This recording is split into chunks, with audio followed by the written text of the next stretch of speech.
Buenas tardes, ¿cómo andan? Bienvenidos y bienvenidas a la edición central de MBD Noticias en la pantalla de TV Ciudad con 90 minutos de información por delante, como siempre a esta hora. ¿Cómo andas, Natalia? Bien, ¿y tú? ¿Todo bien? ¿Cómo te lleva el día gris? Bueno, bien, porque aparte en la oficina y trabajando pasa de otra forma, pero gris y frío, diría yo, ¿no? Gris y frío, de esos inhóspitos. Sí, es cierto, así está en Montevideo, aunque el pronóstico del tiempo dice que mucho más de esto en términos de alguna precipitación no vamos a tener, por más que en algún momento pero se había frío pensado que sí. El tema es el frío, efectivamente. Empezamos por el repaso de la agenda política en la jornada de hoy, porque el presidente Yamandu Orsi pasó lista de temas y, entre otras cosas, respaldó la decisión del Instituto de Colonización de ratificar la compra de la estancia María Dolores y también la del Ministerio del Interior de reservar por 15 años la información sobre el operativo de seguridad del clásico disputado el 6 de julio. Dijo que ve con buenos ojos que la oposición interpele a los ministros de Ganadería, Agricultura y Pesca y también de Ambiente por temas en los que, según dijo, la gente tiene ganas de escuchar los argumentos del gobierno. El mandatario admitió que la elaboración del presupuesto quinquenal tendrá que contemplar las limitaciones fiscales del país, lo que, a su juicio, llevará a que algunos sectores de trabajadores y trabajadoras no puedan obtener lo que reclaman. Ratificó, no obstante, que los 63 compromisos anunciados en campaña se cumplirán, aunque no se pueda precisar el plazo en que se ejecutarán. Y dijo que, con respecto al paro del martes del PIT-CNT, que están defendiendo sus intereses y es legítimo que se lleve adelante esta medida. Dentro de este tema pasamos por varios temas y hay más. Hay más, repasamos los titulares. Casi la mitad de la población cree que la inseguridad es el principal o el segundo problema del país, según una nueva encuesta de Equipos Consultores. Más abajo aparecen el desempleo, la situación económica y otros como los problemas sociales o la educación. En la presentación de la Estrategia Nacional contra el Lavado de Activos y Financiamiento del Terrorismo, el prosecretario de la Presidencia de la República, Jorge Díaz, manifestó que Uruguay está siendo poco eficaz en el combate del lavado de activos. El CODICEN comunicó que está garantizada la alimentación escolar en la jornada de paro general convocada por el PIT-CNT para el próximo martes 12 de agosto.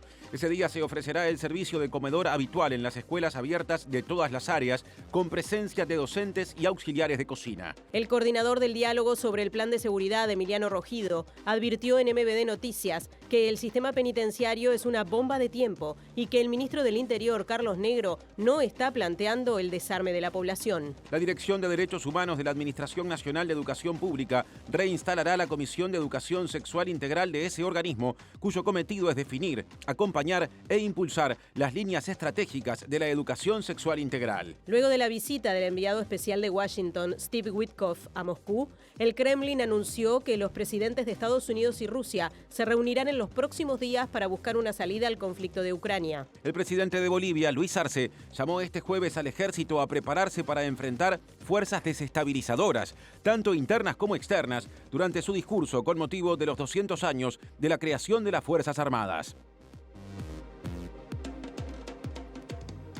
Bueno, y recuerden que pueden vernos en vivo en todos sus dispositivos a través de tvciudad.uy en el canal de YouTube y también nos pueden escuchar en la radio de la Universidad de la República, uniradio.edu.uy o 107.7 FM.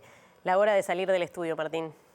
Tiempo de adelantos en MBD Noticias desde Móviles y jueves de definiciones en materia de cómo serán las celebraciones por los 100 años del Palacio Legislativo. Da su adelanto a propósito de ese asunto Martín Duarte. ¿Cómo te va, Martín? Martín, Natalia, buenas tardes para ustedes. Sí, de agitado y de polémica a propósito de un tema que quedó instalado ayer en la cobertura que hacíamos de las celebraciones de la Lista 40. Javier García plantó una primera semilla a propósito de un discurso y un tratamiento que venía haciendo el Partido Nacional de los costos que implicarían el plan de celebraciones, y hace minutos la vicepresidenta de la República, Carolina Cose, informó cómo será esta celebración del próximo 25 de agosto, dejando de lado un espectáculo que estaba planificado para el sábado 23. En algunos minutos les contamos los detalles. Y desde la Guada nos vamos hacia el Cordón. Allí está Diego Martini, Agenda de Derechos Humanos. ¿Cómo te va, Diego?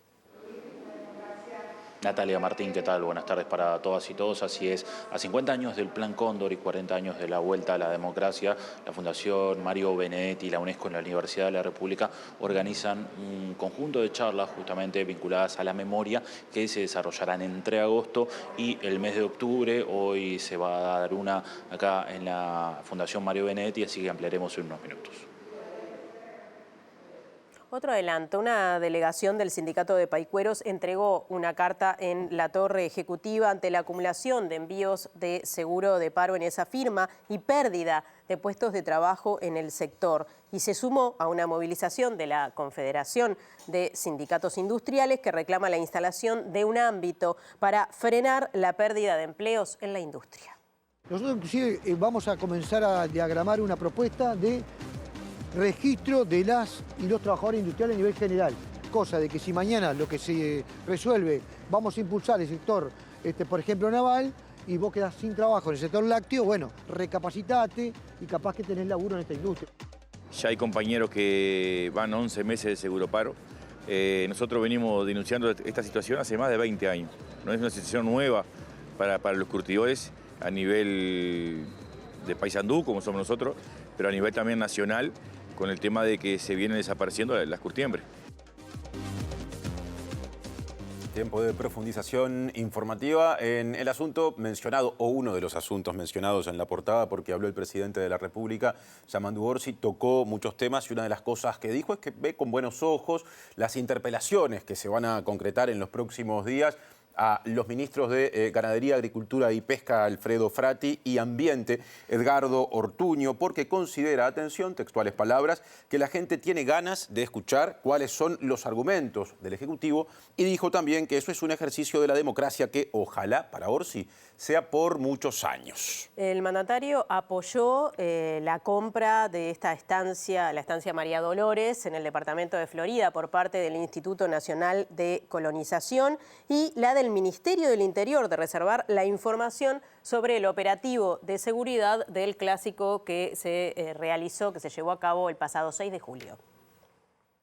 Está bueno que se discuta y la gente tiene ganas de escuchar cuáles son los argumentos y los legisladores tienen ganas de saber los argumentos del Ejecutivo. A veces se explican y no alcanza y por eso se lo llama al Parlamento y está bien. Es un ejercicio de la democracia que ojalá sea por muchos años. Hay que estar muy atento a las restricciones fiscales, pero también hay que estar muy atento a algunas áreas de la producción nacional, como la lechería, que precisa tierra.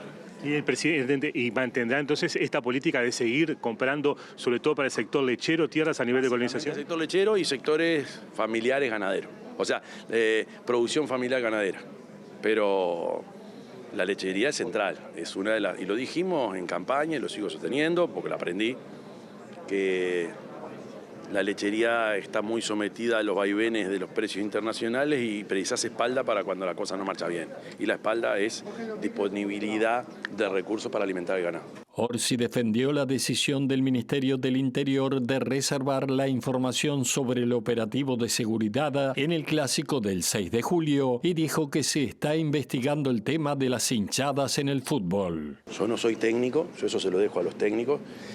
Si a mí me tocara resolver esto, yo no develo cuál es mi estrategia para un clásico. No, ¿de qué esperanza? Por algo la reserva. Entonces, yo creo que la lógica opera y hay que confiar en los elementos técnicos del Ministerio del Interior. Hay que confiar. Lo que pasó creo que está bastante claro y estamos en las puertas de un clásico. El presidente Yamandu Orsi dijo más cosas. Admitió que el presupuesto tendrá restricciones debido a la situación económica del país y consideró que algunos sectores de trabajadores y trabajadoras aspirarán a más de lo que se ofrezca. Y dijo que las 63 medidas anunciadas en su momento en campaña electoral desde el Frente Amplio siguen siendo la prioridad de su gestión, pero que habrá que ver en qué plazo se pueden atender y concretar. Tenemos que tener todos los cuidados de poder dar lo más posible y, por supuesto, sabiendo que la frazada siempre es corta. ¿Y qué papel puede cumplir el Parlamento en ese presupuesto que va a enviar el Poder Ejecutivo? ¿Se puede abrir el gasto o no? No, se va a dar una gran discusión, esperemos, no me quiero adelantar, pero va a ser una discusión interesante y que tiene que ver con la coyuntura y la puntería que tenemos hacia adelante. ¿Dura? ¿Una discusión dura? Va a ser duro. La discusión en el Parlamento es dura. ¿Y a nivel del Poder Ejecutivo cuándo se cierra el proyecto que se presenta en el Parlamento? No lo tengo claro. Estamos viendo y la idea es lo antes posible. Pero los ministros y los sectores del gobierno siempre piden un poco más para analizar un poco más. Las 63 prioridades que planteamos en Colonia 63, ¿sí? Son las que tenemos que poner sobre la mesa y veremos en qué tiempo llegamos a cada una de ellas, pero no podemos desistir de eso. Y por supuesto, la coyuntura a veces manda, ¿no? De verdad, los datos sobre la situación fiscal no estaban del todo completos, por razones de todo tipo. Entonces a veces te obliga a corregir un poco o a estirar la arruga del mantel un poco más allá. El presidente dijo que el hecho de que la conflictividad sea la más alta desde 2015 tiene que ver con reclamos y necesidades de los trabajadores que preocupan y sobre los cuales se busca acercar a las partes. Orsi se refirió también al paro general del PIT-CNT del próximo martes 12 de agosto. Ese es el PIT-CNT que siempre tuvimos y que toma medidas y como una y otra vez dijimos, para aquellos que de repente piensan distinto, el PIT-CNT no mira el partido político que está en el gobierno, sino que vela por sus intereses. Me gustará, no me gustará, compartiré, no compartiré. Lo que es real, que cuando mi fuerza política le ha tocado estar en el gobierno, tiene un PIT-CNT muy combativo. Otro asunto, la vicepresidenta de la República, Carolina Cose, anunció hace instantes que se postergó una parte de la celebración por los 100 años del Palacio Legislativo. Puntualmente, el espectáculo artístico abierto al público. Lamentó hace minutos justamente haber tenido que tomar esta decisión, actividad prevista para el sábado 23 de agosto, que había generado rechazo tanto en el Partido Nacional como en el Partido Colorado por su costo.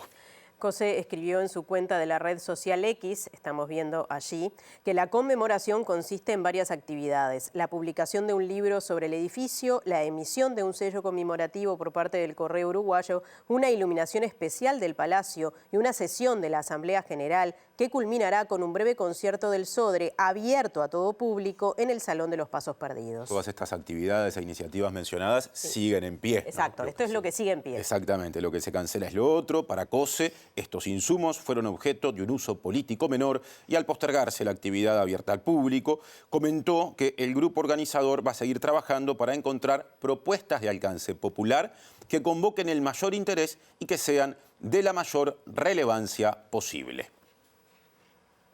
Y seguimos en tema, justamente una de las alusiones que hace Carolina Cose es el cuestionamiento del senador del Partido Nacional, Javier García, quien dijo que su colectividad política no participará del acto de festejo de los 100 años del Palacio Legislativo que impulsa la presidenta de la Asamblea General, vicepresidenta Carolina Cose. Claro, eso lo dijo cuando todavía estaba en pie esa actividad artística de momento postergada, que a criterio de García tenía un costo excesivo y era un retroceso en materia de políticas de austeridad. Nos invitan a ser corresponsable y conectar un festejo que cuesta la friolera de $200.000. Y el Partido Nacional hoy, a través del diputado Juan Martín Rodríguez, le comunicó a la presidencia de la Asamblea General que con el Partido Nacional no cuentan para esa cara e injustificada fiesta. El Poder Legislativo y el Palacio Legislativo, que es la Casa del Pueblo Uruguayo, se honra por la honradez de sus legisladores, de sus diputados y de sus senadores. Se honra por el trabajo y la cercanía de representación que sus representantes populares tienen adentro de esa casa. No hace falta fiestas. Y miren, ¿saben lo que le propusimos? Si la fiesta, como debe ser, debiera ser una fiesta nacional, porque es el Palacio Legislativo que está en Montevideo, pero es representante de todo el Uruguay, su sede física está acá, que no había que gastar tanto, que había que aprovechar para honrar, para reconocer y para estimular a decenas y decenas de gurisas y de gurises que se dedican a la cultura y el arte en los 19 gobiernos departamentales y hacer un espectáculo con las sinfónicas juveniles departamentales y con nuestro ballet del Sodre y con nuestra sinfónica juvenil del Sodre. Presenta Asociación de Funcionarios Portuarios. Hacete socio y accederás a beneficios exclusivos como colonia de vacaciones, préstamos, servicios de la salud, tienda online con precios exclusivos y mucho más. Más repercusiones de estos festejos por el aniversario del Palacio Legislativo. Justamente allí en el Parlamento, Martín Duarte las repercusiones de los festejos que se habían previsto y lo que sucede ahora. Sí, Natalia, de lo que sucedió en toda esta jornada, que el tema se instaló en las últimas horas. De hecho, hacíamos referencia a una publicación en la cuenta X de la vicepresidenta de la República, Carolina Cose, haciendo referencia, según ella entendía, a un manejo político, el hecho de publicar estas cifras. Esta intervención de Javier García que escuchábamos fue en la jornada de ayer en el marco de las celebraciones de Alianza Nacional, un tema que había seguido en los últimos días el diputado Juan Martín Rodríguez del Partido Nacional, y en esta comunicación vía redes sociales, Cose señala que esa celebración, que implicaba un costo de aproximadamente $200.000 entre el caché de los artistas y el montaje del escenario, quedaría sin efecto. Pero vamos a conocer qué repercusiones hay del Partido Colorado a propósito de la integración de esta comisión asesora que vino trabajando, que tuvo la participación del diputado Conrado Rodríguez y también de Nivia Reich, para tener su valoración y un comunicado que también ha emitido la bicameral colorada hace algunas horas. Diputado, gracias por estos minutos y ¿cómo ha seguido toda esta polémica que se instaló a partir de, que trascendió también públicamente esa cifra de un aspecto de la celebración que, como decíamos, fue comunicado que quedó sin efecto, ¿no? Bueno, a ver, lo primero es la conmemoración de los 100 años del Palacio. Nosotros, como Partido Colorado, lo que queremos es que se conmemoren estos 100 años. Realmente es fundamental, es la casa de nuestra democracia, es un símbolo de la República, donde el Partido Colorado tuvo mucho que ver, incluso en su construcción. Don José Valle Ordóñez fue quien puso la piedra fundamental para la construcción del Palacio Legislativo. Por lo tanto, nosotros queremos conmemorar, queremos hacer eventos para que la gente pueda visualizar lo que han sido estos 100 años de esta tradición democrática formidable. Después, en lo que podemos diferenciar es en qué tipo de cosas se deberían de hacer. Nosotros concordamos con la vicepresidenta de que hay que hacer una asamblea general, de que existe la posibilidad de convocar a la Sinfónica del Sodre para darle un realce cultural, eso también es muy importante, la posibilidad de la presentación de un libro. Nosotros entendemos de lo que sí no se puede hacer es que en el marco de la situación económico-financiera y las restricciones presupuestales, creemos que tenemos que ir hacia una sobriedad republicana, que a lo mejor el espectáculo que se estaba programando no cumplía justamente con ese principio. Sí, lo que a nosotros nos parece, hicimos propuestas en el día de hoy de poder hacer un evento con los ex legisladores de todas las décadas, de todos los partidos políticos, con ex funcionarios de esta casa, que mucho han hecho a favor de esta institución y también de nuestra democracia, la posibilidad de hacer una publicación con la historia de la construcción del Palacio Legislativo, con lo que fueron los discursos en aquel momento de la inauguración del Palacio Legislativo, de poder tener el detalle de la integración de las dos cámaras por parte de todos los legisladores de todas las épocas. Bueno, son cosas que creemos nosotros que se pueden hacer y que en definitiva se basan en este principio de sobriedad republicana al cual estábamos haciendo referencia. Conrado, ¿cómo fue la participación de los partidos de la oposición en la conformación de esta comisión asesora y en el diseño de la celebración? Eso por un lado, y por otro lado hacía referencia a lo que comentaba Cose en su cuenta de X, que siente que de alguna forma que se haya filtrado este número de los $200.000 cuando quizás todavía no estaba, era una propuesta que estaba sobre la mesa o no estaba cerrada. Ella habla de lealtad política, ¿no? Que política mínima en el hecho de que se haya utilizado esa cifra para generar la controversia. Bueno, a ver, la conformación de la comisión es una comisión que está integrada por todos los partidos, un representante por cada uno de los partidos. Yo creo que la equivocación parte de que la convocatoria vino muy sobre la fecha, muy encima de lo que es el 25 de agosto, que es cuando se cumplen los 100 años. Creo que ahí sí hubo un error, porque con más tiempo hubiéramos tenido la oportunidad de deliberar y de hacer propuestas que pudieran tener el consenso de todos los partidos políticos. Pero también decimos, en la medida de que esto se planteó, como se plantearon los otros temas, la Asamblea General, la posibilidad de que estuviera la Sinfónica del Sodre, En todo eso nosotros concordamos. Lo que no concordamos es con un aspecto, y lo que nosotros sí, en lo particular, lo que sí guardamos es que una vez que, bueno, se conoció esta negativa del Partido Nacional, nosotros hoy en la comisión, que tuvo una reunión vía Zoom, bueno, hicimos ver que tampoco estábamos de acuerdo, pero que hacíamos propuestas, ¿no? Y que teníamos propuestas alternativas para darle ese marco que el Palacio Legislativo realmente necesita y poder comunicarlo a toda la opinión pública y toda la ciudadanía para que también pueda participar de esos eventos. Diputado, le agradezco mucho estos minutos, muy amable. Diputado Conrado Rodríguez del Partido Colorado, marcando su posición acerca de lo que ha sido esta controversia en torno a las celebraciones que se cumplirá el próximo 25 de agosto de los 100 años del Palacio Legislativo. Muchas gracias, Martín y resto del equipo. Ahora, desde Estudios, cambiamos de asunto. Les contamos que la Secretaría Nacional para la Lucha contra el Narcotráfico y el Financiamiento del Terrorismo presentó la Estrategia Nacional contra el lavado de activos, el financiamiento del terrorismo y también la proliferación de armas de destrucción masiva para el periodo 2025-2030. El prosecretario de la Presidencia de la República, Jorge Díaz, manifestó que Uruguay está siendo poco eficaz en el combate del lavado y prueba de ello es el bajo número de formalizaciones para esta actividad delictiva.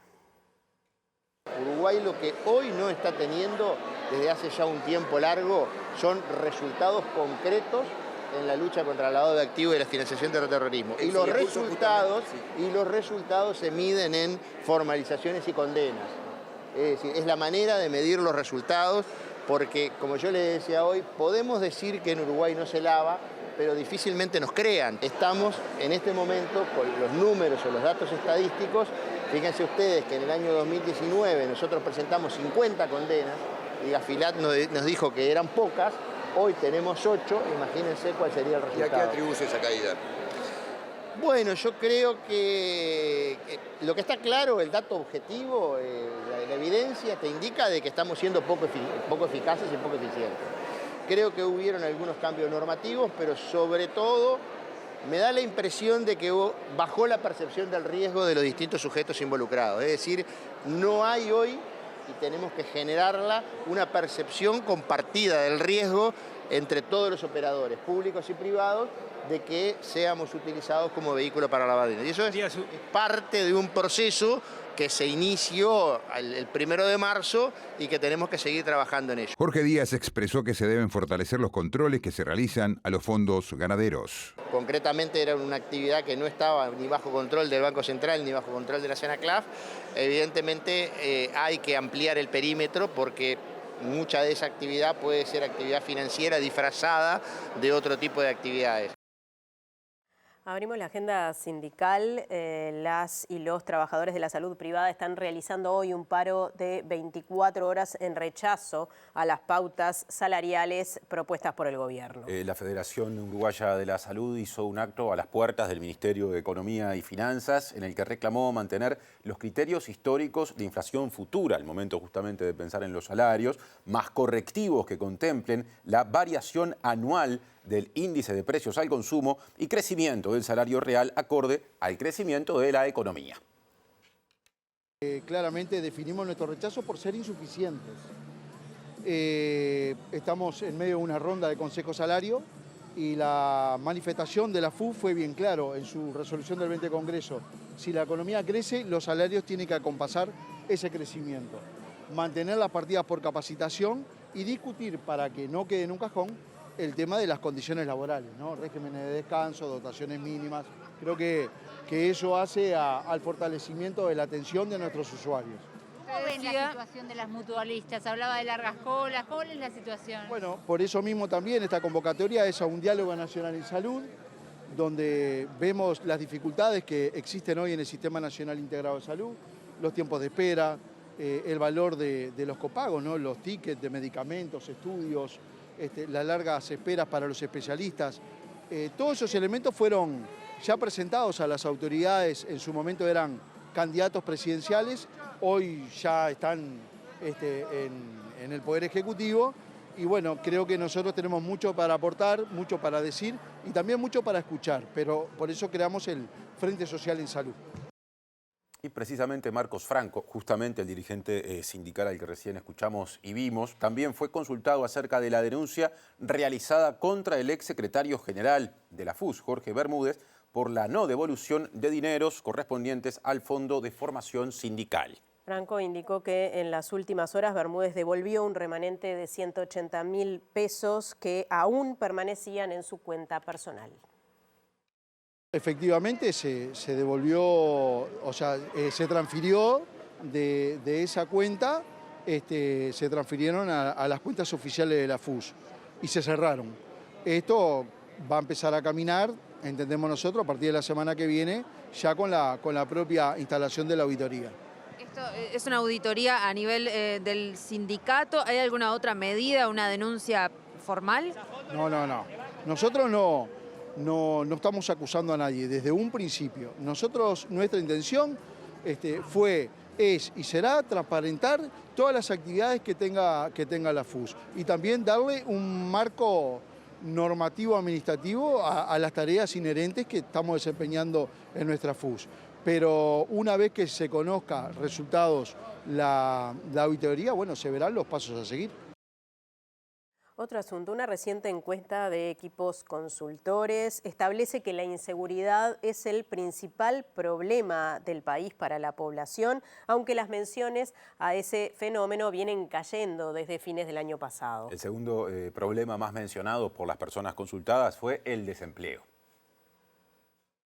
Equipos preguntó cuál es el principal y el segundo problema y casi la mitad de la gente consultada mencionó a la inseguridad en el primero y el segundo nivel. Concretamente, la inseguridad fue mencionada por 45% de la gente encuestada, mientras que el desempleo terminó segundo tras ser mencionado como primero o segundo problema por 28%. Más abajo quedaron la situación económica, mencionada por 20%, los problemas sociales, citados por 14%, la educación, 11%, la droga, 10%, la dirigencia política y la actitud de la gente, ambas mencionadas como problema por 6% de las personas encuestadas y finalmente con 5% tanto la inflación como el gobierno. Pese a que la inseguridad sigue siendo el problema más señalado, las menciones a ese fenómeno cayeron por tercera medición consecutiva, algo que suele ocurrir tras las elecciones nacionales y durante el año de asunción del nuevo gobierno, según apunta el informe adjunto a la encuesta. El desempleo, que está segundo, también cae y es más mencionado como problema en el interior que en Montevideo. En cambio, la inseguridad genera más preocupación en la capital del país y en Canelones que en el resto de los departamentos.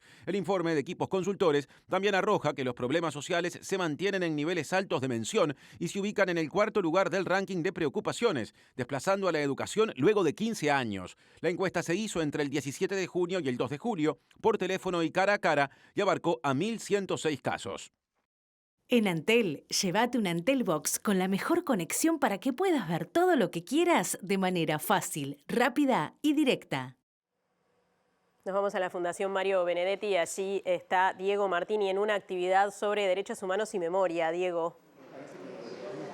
Sí, así es, compañeros, como anunciamos más temprano, esta actividad que comienza a desarrollarse, que se llama Yesterday y Mañana, que es un poemario de Mario Benedetti que justamente hizo a su retorno a Uruguay, donde reflexionó sobre el exilio, y en este ciclo se van a tratar los 40 años de la vuelta a la democracia y los 50 años justamente del Plan Cóndor, ese plan coordinado entre distintos gobiernos del Cono Sur para desaparecer a personas y para dar un golpe justamente en las dictaduras que se estaban desarrollando en el Cono Sur. Y para hablar de esto estamos con Mariana Chugar y con Diane Nor, Dunois, ahora sí, que están como moderando esta charla y ya de paso nos pueden contar qué otras charlas va a haber.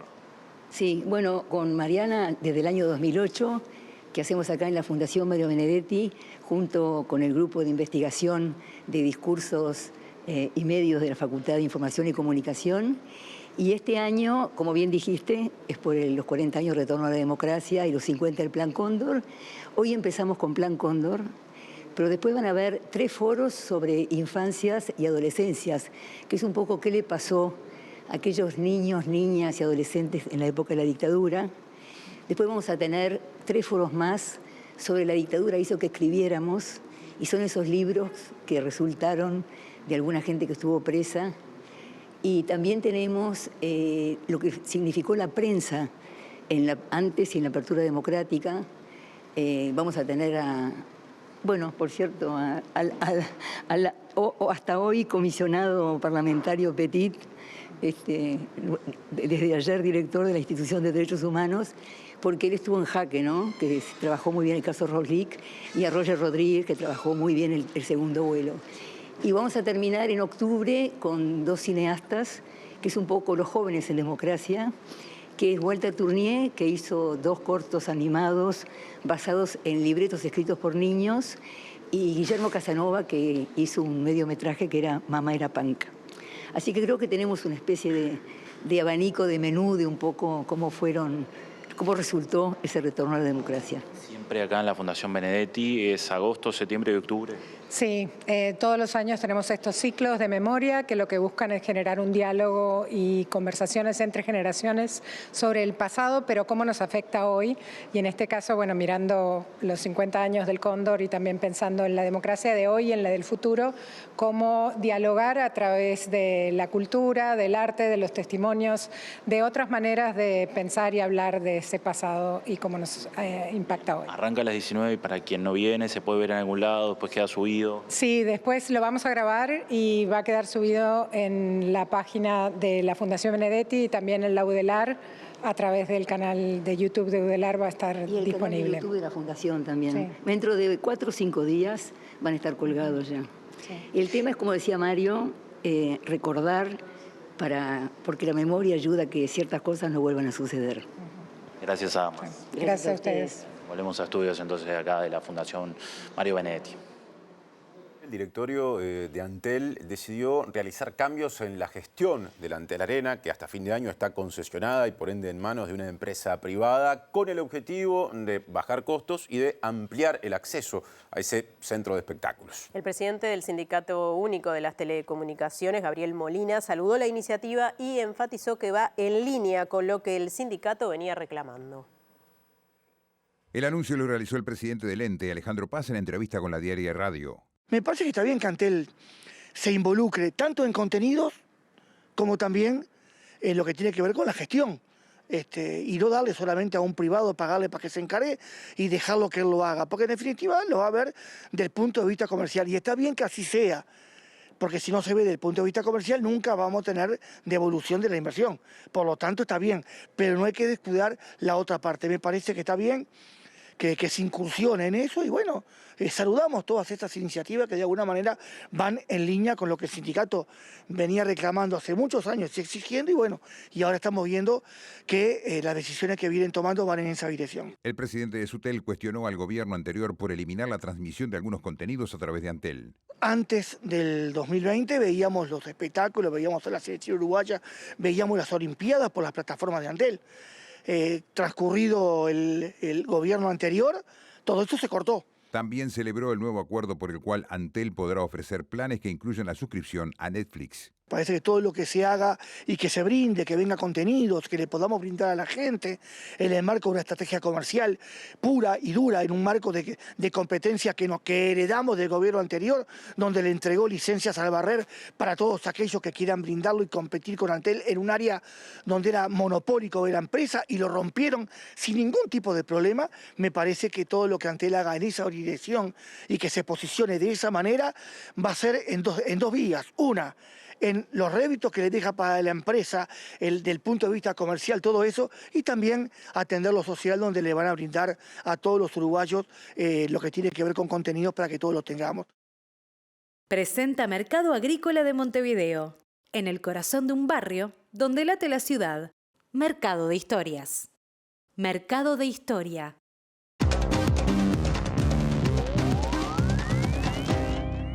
¿Qué tal? Buenas noches. Abrimos el capítulo internacional con una cantidad de información de cosas que están ocurriendo a lo largo y ancho del mundo. La primera es que parece confirmarse una reunión entre el presidente de Estados Unidos, Donald Trump, y el líder ruso, Vladimir Putin, luego de que las gestiones del enviado especial Steve Witkoff hayan tenido aparentemente éxito. Es la quinta reunión que mantiene con líderes rusos este año el enviado especial de los Estados Unidos. Sería la primera vez que se encuentra un presidente ruso con el presidente de Estados Unidos. La última fue con Joe Biden en el año 2021 y sería el primer encuentro que mantienen Putin con Donald Trump en este ciclo de Trump al frente de la Casa Blanca. El tema, naturalmente, es lograr un alto al fuego en Ucrania. Algo parece que no ha tenido éxito. Además, Estados Unidos había amenazado a Rusia con aranceles del 100%, había puesto un plazo incluso para que Rusia aceptara ir a un alto al fuego que por ahora parece bastante lejano, por lo menos en forma definitiva. Por otra parte,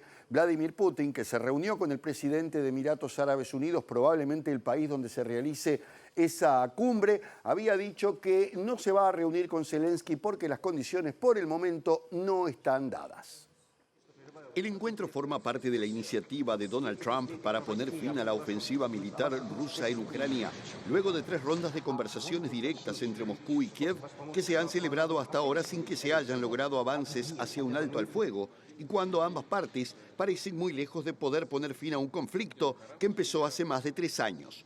Trump había dicho el miércoles que probablemente se reuniría cara a cara con Putin muy pronto y a pedido de la parte estadounidense se llegó a un acuerdo de principio para organizar una cumbre bilateral en los próximos días, según declaró el asesor diplomático del presidente ruso, Yuri Ushakov. Ahora estamos empezando a trabajar en los detalles junto con nuestros colegas estadounidenses, agregó el funcionario, quien anunció que se ha fijado como fecha posible la próxima semana y que se ha acordado en principio un lugar para celebrar la cumbre, pero no precisó dónde. Ushakov señaló que durante su visita a Rusia, el enviado especial de Estados Unidos, Steve Witkoff, planteó la idea de una reunión trilateral entre Putin, Trump y el presidente ucraniano Volodymyr Zelensky, pero Moscú dejó sin comentario esta propuesta. El mandatario ruso confirmó el encuentro tras reunirse hoy con el presidente de Emiratos Árabes Unidos, lugar probable de la cumbre, y sostuvo que para una eventual reunión con Zelensky deben cumplirse una serie de condiciones previas que lamentablemente están muy lejos, según dijo.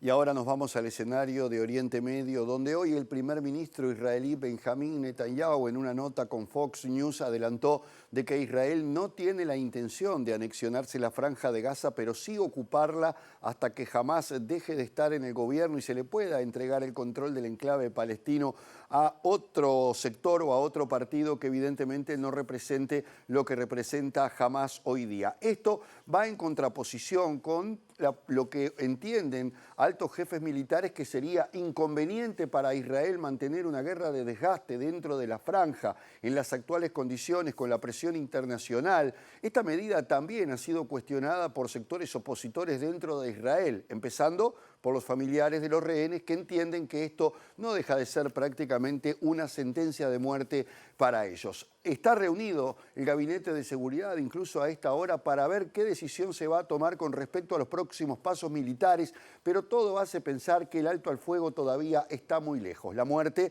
sigue presente, ya sea en los puntos de distribución de alimentos, así como también en aquellas personas que ya superan el centenar que están muriendo de hambre. We intend to, in order to assure our security. El primer ministro israelí Benjamín Netanyahu afirmó este jueves que Israel planea la extensión de operaciones en la Franja de Gaza, pero que su gobierno no tiene intenciones de anexarse el territorio o gobernarlo de manera indefinida. En entrevista a la cadena estadounidense Fox News, Netanyahu anticipó que Israel planea controlar el enclave hasta que pueda transferirlo a un organismo o grupo transicional, declaraciones que contradicen los informes de que Israel buscaría ocupar de manera indefinida el enclave palestino en un momento en el que su gobierno enfrenta enorme presión dentro y fuera ante posibles planes de anexión del territorio. Gran parte de la comunidad internacional, especialmente la Unión Europea y países árabes, rechazan los planes anunciados previamente por el primer ministro y el presidente Donald Trump de desplazar de manera definitiva a la población palestina y ocupar la Franja de Gaza para convertirla en una riviera del Mediterráneo. No queremos quedárnosla, queremos tener un perímetro de seguridad y no queremos gobernarla. Queremos entregarla a las fuerzas árabes que la gobernarán adecuadamente y no supondrán una amenaza para nosotros, afirmó el líder israelí. El Gabinete de Seguridad se reunió este jueves para discutir una posible ampliación de las operaciones militares en la franja, una medida que provocaría una fuerte oposición a nivel internacional y por parte de muchos en Israel, incluidas las familias de los rehenes retenidos por Hamás. Un funcionario que habló bajo condición de anonimato dijo que se espera que el Gabinete de Seguridad mantenga un largo debate y apruebe un plan militar ampliado para conquistar toda o parte de Gaza que aún no está bajo control israelí, afirmando que cualquier medida que se apruebe se aplicará gradualmente para aumentar la presión sobre Hamás. Presentó Mercado Agrícola de Montevideo, en el corazón de un barrio donde late la ciudad.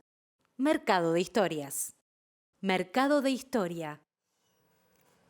Bien, y les contamos ahora, volviendo al panorama nacional, que el coordinador del diálogo sobre el plan de seguridad, Emiliano Rogido, dijo a MBD Noticias que el sistema penitenciario es una bomba de tiempo y que el ministro del Interior, Carlos Negro, no está planteando el desarme de la población. Rogido aseguró que Uruguay tiene que implementar un sistema de información sobre cómo se distribuyen las armas, quién las tiene y cuál es el consumo de municiones para detectar anomalías, porque la ciudadanía puede estar financiando con sus armas al crimen organizado.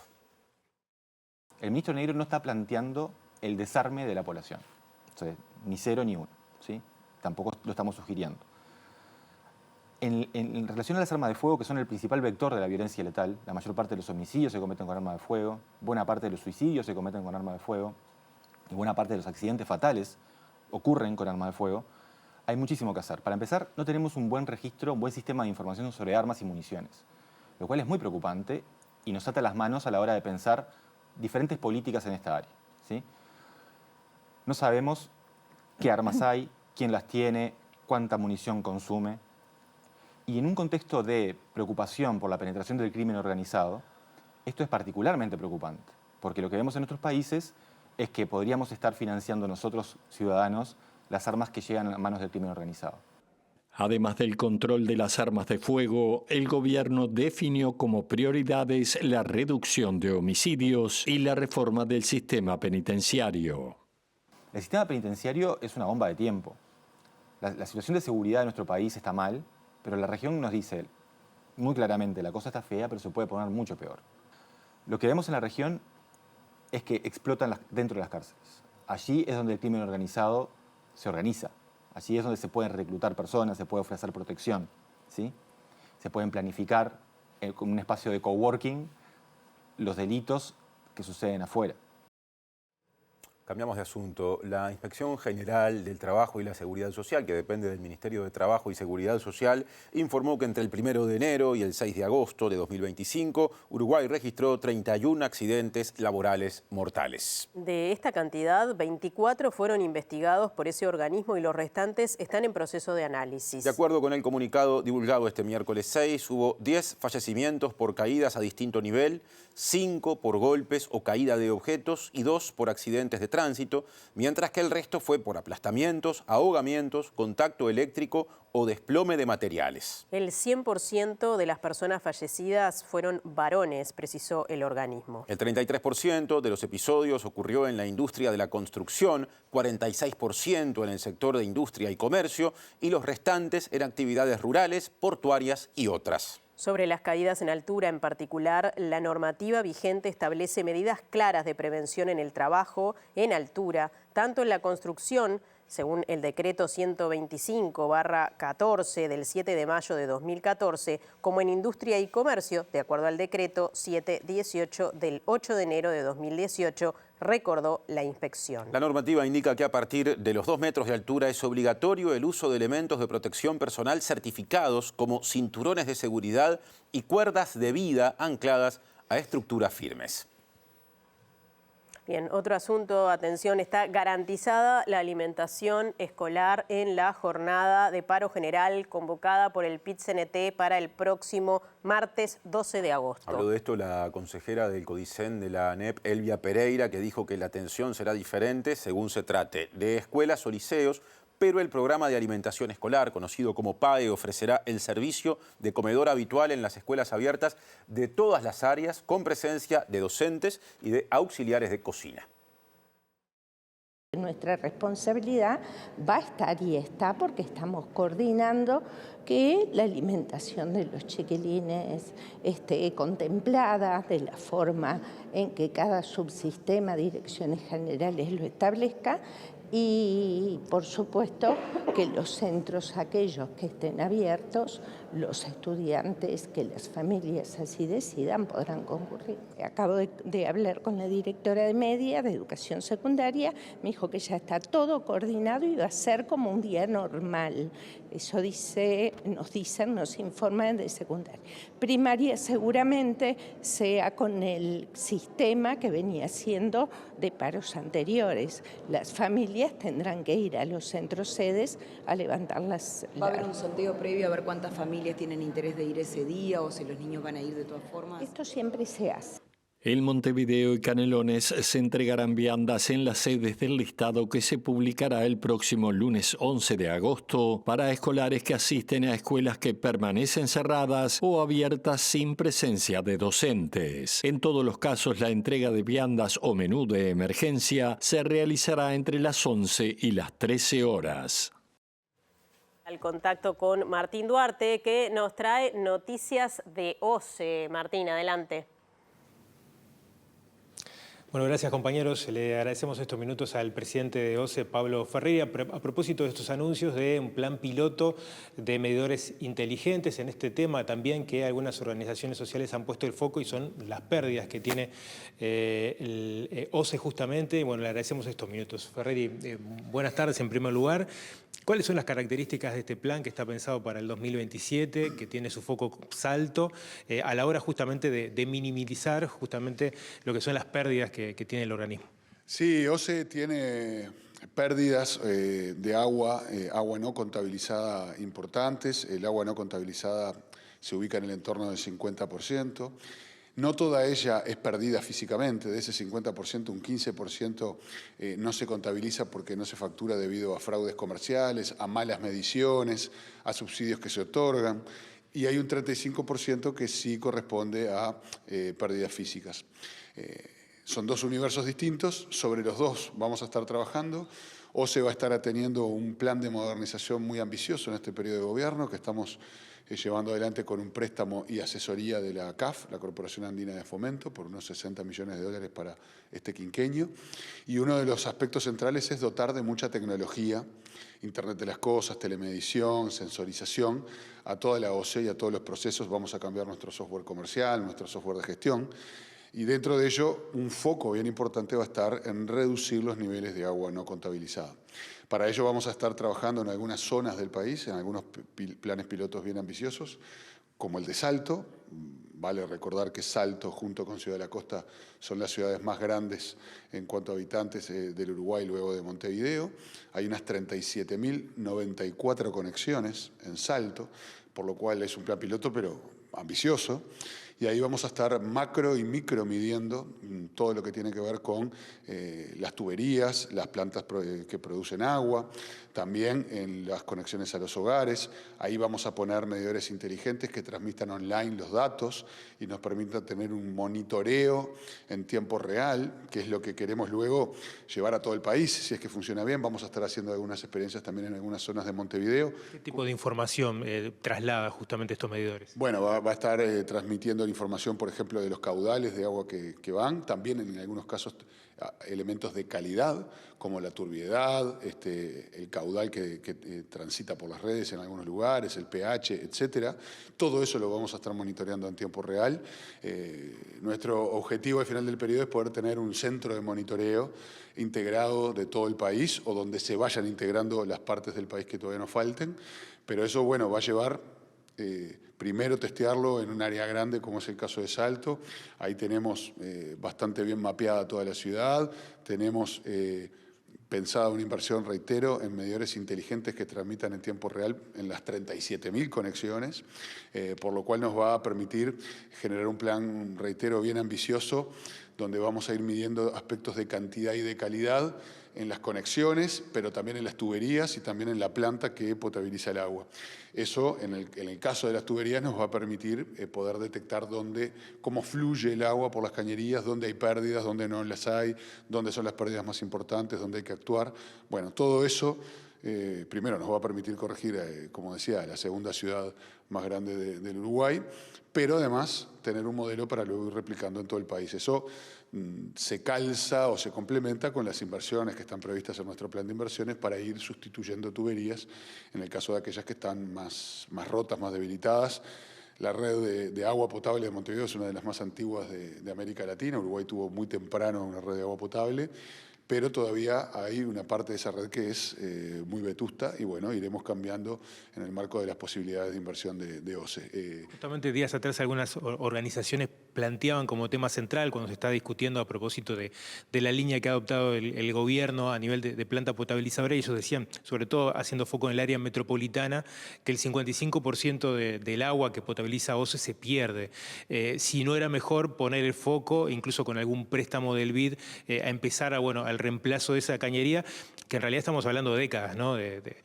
Sí, son décadas de niveles de inversión que no van acompasados con el nivel de reposición de las cañerías que sería deseable. Sobre eso estamos trabajando, como decía, tenemos un plan de inversión, coincido con que es un tema central, de hecho estamos haciendo un plan de modernización que pone foco fundamentalmente en estos aspectos.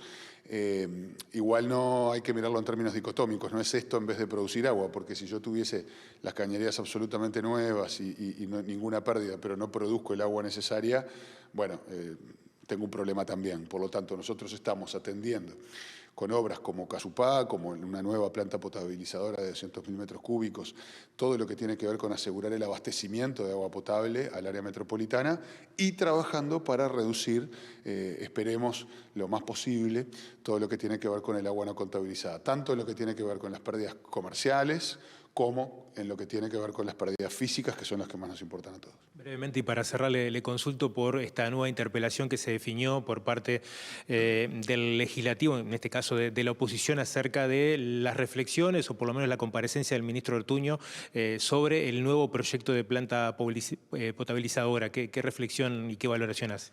Bueno, hemos logrado, mediante una negociación intensa, pero muy fructífera, con el consorcio que tenía el contrato de Arasatí, del proyecto Neptuno, rever ese contrato, generando ahorros muy importantes que nos permiten, por el monto aproximado al que se iba a realizar el proyecto Arasatí, que eran 300 millones de dólares del contrato más 70 millones de dólares de obras adicionales, unos 370 millones en su conjunto.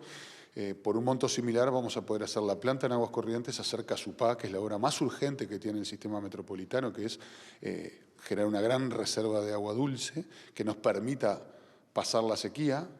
Arasatí no permitía sobrellevar una sequía como la del 2022. Hay estudios como los hechos a través de una consultoría financiada por el BID, de primer nivel internacional, y además brindar servicios de agua potable al este de la Costa de Oro, en balnearios que hoy no tienen ni siquiera red de agua potable y reciben camiones cisternas como en el siglo XIX. Por lo tanto, todo ese conjunto de obras, junto con una represa y una planta en el Solichico para abastecer esta zona, va a tener un monto similar. Es un enfoque sistémico, entiendo que mucho mejor, permite hacer más obras por un monto similar. Y comparecimos junto al ministro Ortuño a la Comisión de Ambiente de Diputados, dimos explicaciones por muchas horas allí, creo que fue un muy buen intercambio. Obviamente la interpelación tiene una caja de resonancia pública mayor y yo creo que es bueno. Es muy bueno, porque los temas de agua potable hacen a un servicio básico para la ciudadanía y que por lo tanto estas cosas se puedan discutir y lleguen a todos los elementos, es una buena instancia. Le agradezco mucho estos minutos, muy amable. Era la palabra del presidente de OCE, Pablo Ferrericiano. Ustedes, compañeros. Muchas gracias, Martín y equipo. Ahora vamos a cambiar de asunto. Les contamos que más de 150 camiones llevan más de 10 días parados por la demora del atraque de un buque en el puerto de Montevideo. Y en este contexto, la Intergremial del Transporte de Carga alerta por cargas detenidas y una pérdida estimada de $750.000 para el sector. Según denuncia la Intergremial, de los 150 camiones afectados, 80 permanecen inmovilizados en el checkpoint del ingreso al puerto de Montevideo, con sus cargas inmovilizadas y los vehículos fuera de circulación. El problema se habría originado porque un buque de carga que debía embarcar una importante partida de arroz con destino a la exportación no pudo iniciar su operativa. Las empresas transportistas denuncian pérdidas económicas porque ven interrumpida su operativa, alterada su planificación y expuestas sus cargas a riesgos logísticos y sanitarios, con la posibilidad de que la mercadería resulte dañada. Desde la intergremial expresan su preocupación porque en la mayoría de los casos las empresas responsables de la carga no han ofrecido compensaciones justas que reflejen adecuadamente los costos reales del tiempo de espera y reclaman que se adopten medidas urgentes y que se definan mecanismos claros de compensación económica acordes al perjuicio generado. Otro tema, la Dirección de Derechos Humanos de la Administración Nacional de Educación Pública reinstaló la Comisión de Educación Sexual Integral, conocida como ESI, que estuvo inactiva durante el gobierno anterior. Su cometido es definir, acompañar e impulsar las líneas estratégicas de la educación sexual integral. La educación sexual en perspectiva integral no puede nunca tener un punto en el cual se detiene la acción, porque los contenidos curriculares tienen que actualizarse, tienen que revisarse, introduciendo diálogos con los nuevos fenómenos contemporáneos. Hoy, claramente, lo digital. Esa comisión no estuvo activa en el periodo anterior y por eso era fundamental volver a instalarla. Podemos interpretar que aquella lectura que dice que la educación sexual integral es una ideología o que responde a una ideología de género caló en eso de que no lo hacemos. Y eso justamente es desatender a la necesidad de actualizar contenidos. Entre los desafíos que detalló la directora de Derechos Humanos de la ANEP se encuentra la formación especializada en educación sexual para docentes y la necesidad de que todos los niveles educativos cuenten con contenidos curriculares sobre esta temática. La necesidad de anclar contenidos vinculados a preguntas básicas, prevenir el acoso sexual, actualizar las pautas de relacionamiento de género, seguir difundiendo información sobre conductas y visiones y comportamientos de lo que es la sexualidad en el mundo actual, que cruzan generaciones, ámbitos educativos, laborales. Por eso es una perspectiva integral de educación sexual, de promoción de derechos y de revisión de nuestras prácticas. Otro asunto bien distinto. Un ciudadano uruguayo fue expulsado de Argentina luego de vivir allí durante 19 años con 3 hijos. La expulsión se concretó en el mes de julio. Desde el PIT-CNT, que lo asesora legalmente, denuncian que la deportación es ilegal y presentarán una nota a la Secretaría de Derechos Humanos de la Presidencia de la República para que pida explicaciones al gobierno de Javier Milei. Entienden que hasta podría haber discriminación racial.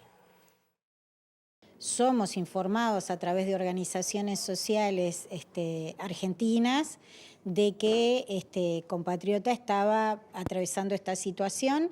Él fue a hacer el trámite de residencia permanente. Es un ciudadano uruguayo que está hace muchos años residiendo en Argentina, que tiene 3 hijos argentinos y que cuando fue a hacer ese trámite lo tuvieron 5 días retenido, prácticamente incomunicado, y lo terminaron expulsando a Uruguay sin comunicar al consulado uruguayo, pasando por arriba de todos sus derechos, no dándole la medicación que le llevó su compañera.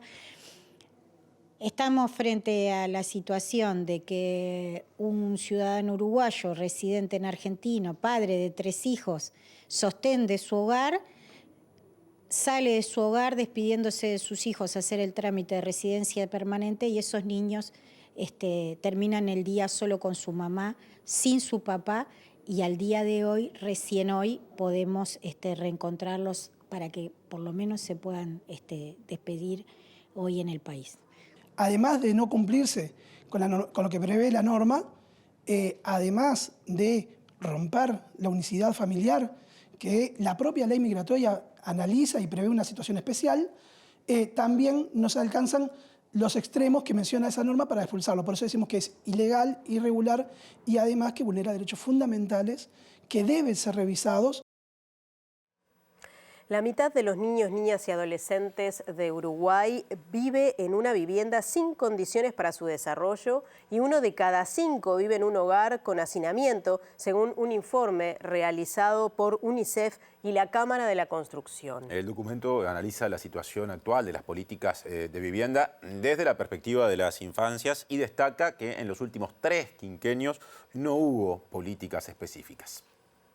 Si utilizamos el índice de pobreza multidimensional del INE, que se presentó recientemente, 1 de cada 5 hogares está, donde viven niños, niñas, adolescentes, está en situación de hacinamiento, o hay un porcentaje un poquito superior que también tiene problemas de materialidad de la vivienda, que es cuando los materiales de los cuales están hechas no son los mejores, o no tiene buena aislación, o de repente están en zonas inundables. Y después hay otras prevalencias que no son tan fuertes, pero también hablan de situaciones que no son las ideales. Y si juntamos todo eso, lo que llegamos es que casi 1 de cada 2 niños, niñas y adolescentes vive en una vivienda donde no están las mejores condiciones para su desarrollo, ¿no? La investigación busca analizar la situación de la vivienda y su importancia para el desarrollo y el bienestar de las infancias y adolescencias y su efecto en la salud física, mental y en la educación. Al inicio del informe, básicamente 3 áreas bien grandes. Una es la salud física, que es como de repente la más directa que uno puede entender y que, claro, si no está bien aislada del frío o del calor, hay efectos sobre la salud que son bien directos, ¿no? Por ejemplo, enfermedades respiratorias. Después tenemos también que muchas veces estas viviendas están en lugares que están más expuestos a las inundaciones o que incluso están en terrenos que están contaminados y eso hace...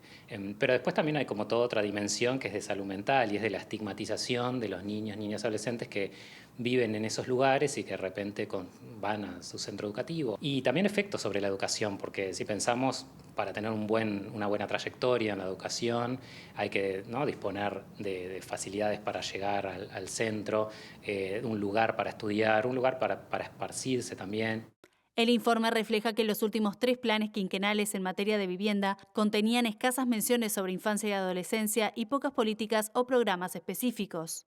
El Estado tiene mucha información sobre las familias y las carencias que tienen, en particular las familias más vulnerables, entonces tiene que haber un pasaje más sencillo de estas familias, por ejemplo, a políticas de vivienda. Del informe surgen otras recomendaciones para una política de vivienda con perspectiva de infancia. Entre ellas, mejorar los datos sobre vivienda, hábitat e infancia, que haya una priorización explícita y mayor inversión.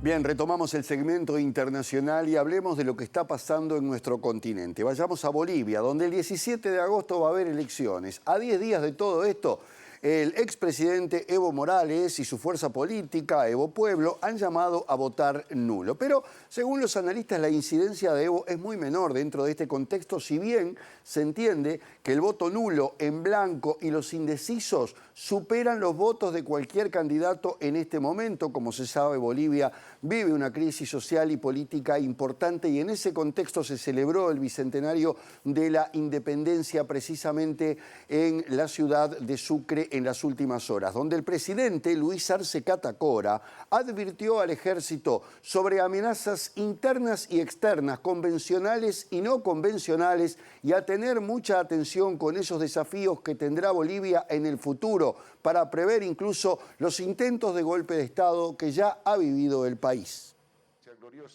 En su mensaje emitido en Sucre, la capital constitucional de Bolivia y sede de los actos centrales del bicentenario de la independencia del país, el presidente Arce Catacora afirmó que la nueva defensa del Estado debe desarrollarse con una mirada prospectiva al año 2050, considerando los nuevos escenarios tecnológicos y ecológicos que configuran el entorno internacional.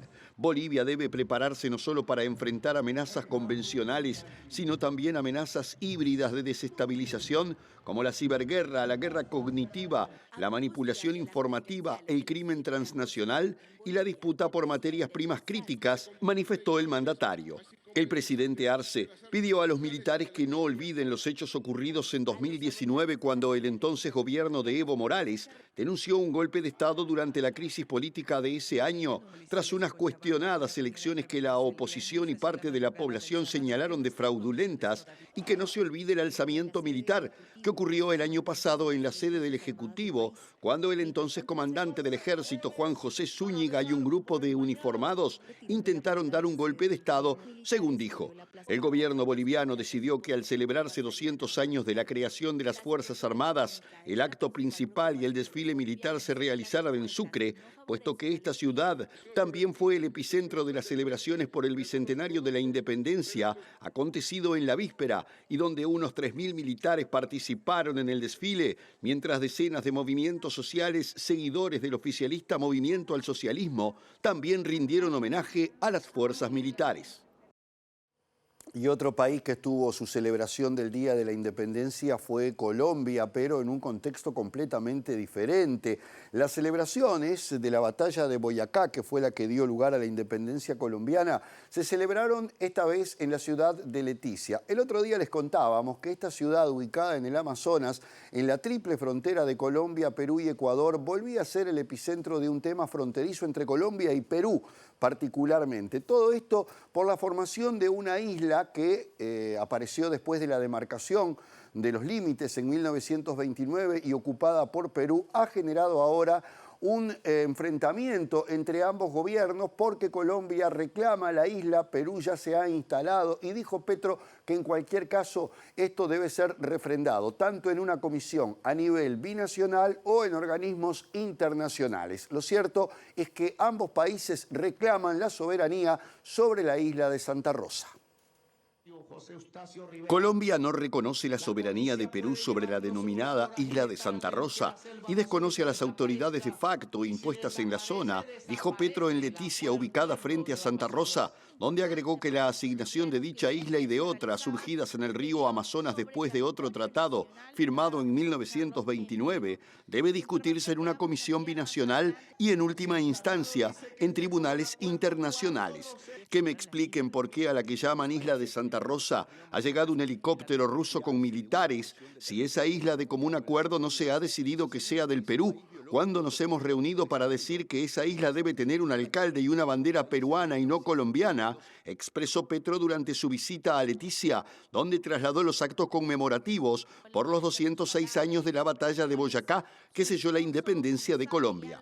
En tanto, el presidente del Consejo de Ministros de Perú, Eduardo Arana, y otros integrantes del gabinete llegaron al distrito amazónico de Santa Rosa de Loreto, ubicado en la isla reclamada por Petro, para supervisar una acción social con los pobladores de esta alejada localidad fronteriza.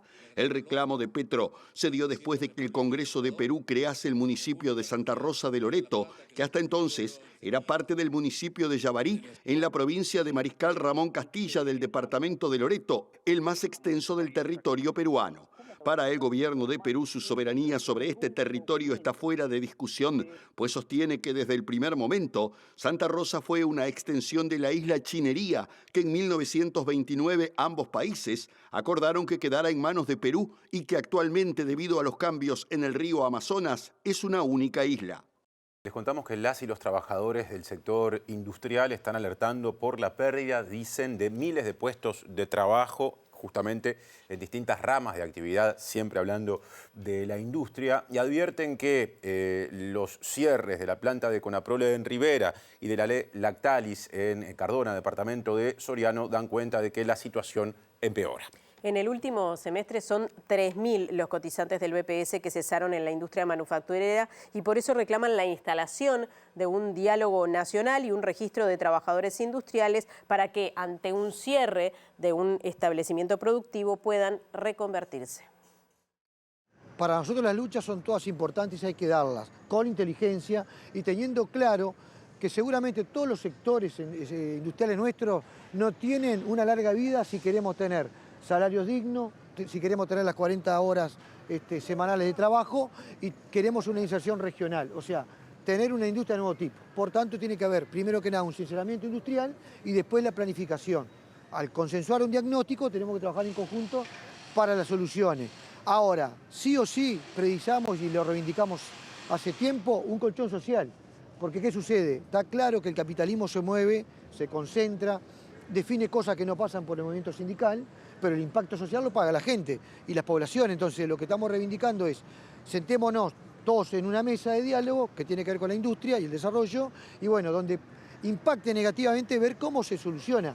Nosotros inclusive vamos a comenzar a diagramar una propuesta de registro de las y los trabajadores industriales a nivel general, cosa de que si mañana lo que se resuelve, vamos a impulsar el sector, por ejemplo, naval, y vos quedás sin trabajo en el sector lácteo, bueno, recapacitate y capaz que tenés laburo en esta industria. O sea, con cabeza abierta, sin preconcepto y buscando laburo, pues si no estamos complicados. ¿Sería a través de un proyecto de ley? ¿Cómo se crearía? Bueno, hay que buscar los instrumentos, son instrumentos, hay que buscar la voluntad política, porque podemos hacer este registro hermoso en un papel, pero si después no logramos que esto se lleve a cabo con el respaldo del gobierno y también del sector empresarial, está casi condenado al fracaso. Entonces va a ser uno seguramente de los ejes de la Confederación para los próximos tiempos. Y una delegación de trabajadores de Paicuero llegó desde Paysandú a la movilización de los sindicatos industriales, entregó una carta dirigida al presidente Yamandu Orsi y fue recibida por la ministra de Industria, Fernanda Cardona. En esa empresa radicada en Paysandú hay 150 personas en seguro de paro, se podrían sumar entre 30 y 50 más y por eso desde el sector justamente referidos están reclamando medidas que le den competitividad. Ya hay compañeros que van 11 meses de seguro paro. Nosotros venimos denunciando esta situación hace más de 20 años. No es una situación nueva para los curtidores a nivel de Paysandú, como somos nosotros, pero a nivel también nacional, con el tema de que se vienen desapareciendo las curtiembres. El problema más grande son los procesos. El problema más grande que hoy estamos quedando con compañeros en seguro paro y desocupados, el tema de que no se terminan los cueros acá en Uruguay, se sacan con cada vez menos procesos y eso es lo que está pasando hoy en Paysandú. Entonces la situación de nosotros puede suceder que en el correr de los días se agrave más, así que pasemos a tener más compañeros en el seguro paro que trabajando. Y la situación venimos a denunciar con la ministra, bueno, que hoy nos recibe, es por un tema de que pidiéndoles impuestos, pidiéndole algo que le pongan a la materia prima, que nos la saquen de Uruguay como si nada, ¿no? Ya estamos casi de salida, vamos a repasar el pronóstico del tiempo elaborado por Inumet, que nos va a arrimar hasta el sábado, pero empezamos por el viernes. Exacto, mañana viernes 8 de agosto, en la mañana habrá disminución de nubosidad, precipitaciones escasas y aisladas e irá mejorando. En la tarde el cielo estará claro y algo nuboso. La temperatura mínima será de 6 grados y la máxima de 11. Pasado mañana, día sábado 9 de agosto, en Montevideo y área metropolitana, por la mañana, según Inumet, el cielo estará claro y algo nuboso y habrá neblinas. Y por la tarde y la noche, claro y algo nuboso, con neblinas y bancos de niebla. No se pronostican lluvias ni para sábado ni para domingo. Temperaturas extremas previstas para el día sábado, mínima de 5 grados, bien baja, máxima de 13, no demasiado alta. Bien, bueno, a cuidarse entonces en la medida de lo posible.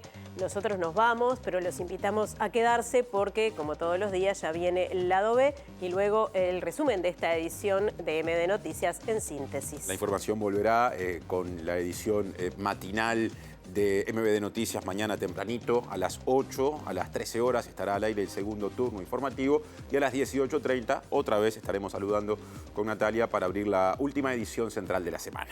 Hasta mañana, que pasen bien. Gracias por estar.